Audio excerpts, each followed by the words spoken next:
questions answered as possible, because we want to make sure you guys get the information that you want, not just us. Exactly. Matt and I could talk all day. We don't want that. We're here for you guys. So.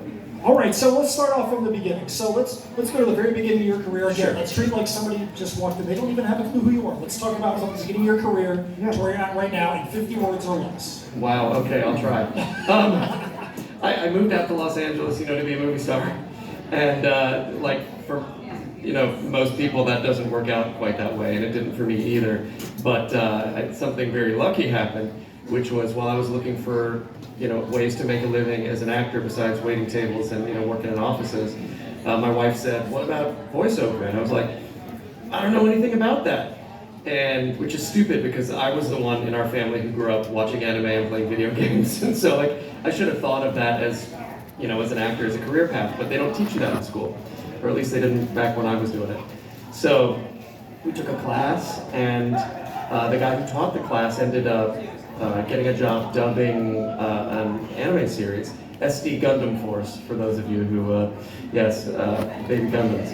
So, and I auditioned he was auditioning a lot of his students, and I auditioned for him, got a role on that show, sort of came to the dubbing community, and they're hugely supportive and awesome, and they were like, "Hey, you should also meet this person, and you should, and this, and the other," and so one thing led to another, and here we are today, basically, is the end of that story. It's been a fun ride, and one that I hope to continue forever. So you said your journey took you to Los Angeles, but you've lived a lot of places in the world.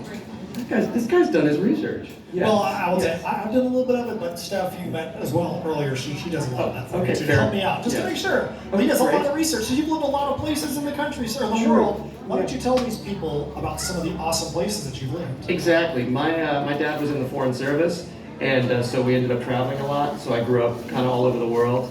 I started out in Nashville, that's where I grew up, and then we moved to Northern Virginia, and my dad started working with the State Department, and then all of a sudden we were in West Africa. And then from there, North Africa, Morocco, and after college, I was like, well, I want to go to my own places. I'm going to go somewhere that's not Africa. I'm going to go to Japan. And so I went to Japan for a few years, worked for the Japanese government, because I just assumed that I would go into international relations like my dad. But I had already fallen in love with acting at that point, and that bug had bit hard. Well, I never really thought about that. It's a radioactive spider and the acting bug are probably related in some way or another. But it bit me in my last year of high school, and I found that while I was doing other stuff, I had other interests.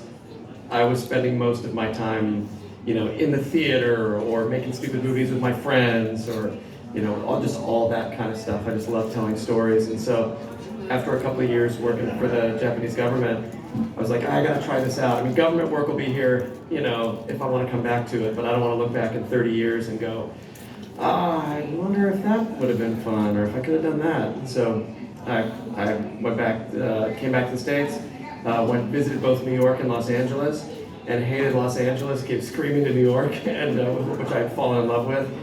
Spent about 6 years there doing just like experimental black box theater. It's kind of like my unofficial grad school, and then came out to Los Angeles, and that's where it started to take. So Naruto, Ben 10, Prince of Persia, those are some big titles that you've worked on. So why don't you talk about which one of those titles did you have the most fun working on, and what made that a fun project to be a part of? Man, I consider myself very fortunate that I've gotten to work on so many fun things, and that I get to do this as a job. And it is hard to pick my favorite child, Matt. Getting that role, of Sasuke Uchiha and Naruto so early on in my career, and a defining moment and a defining role, because not only is he quite possibly the most widely, loved character that I've ever played in almost 20 years of doing this. I've played Sasuke for almost 20 years. There's no other character that I've played as long as Sasuke, so that's a big deal. But you mentioned Prince of Persia, also early on. That was early on in my career to play such an amazing, sort of seminal role in video games, and one that I still love to this day. The remake we worked on, I know, has been sort of stuck in development, but but it'll be. Sorry, I choked down a burrito right before coming in here. Okay. No, I'm gonna be fine. I'm gonna be fine. Everything's gonna be fine. So hopefully that'll come out soon, and we'll get to see what revisiting that after 15 years, since we had done it, will bring. But I'm excited about that. See, that's the problem, Matt, is I'm like, oh yeah, and then this one, and also this one is my favorite, and this one is my favorite. So it's hard. I mean, it's hard to beat Spider-Man, guys. I get to, getting to kiss my son goodbye and go, Daddy's got to go to work. He's Spider-Man today.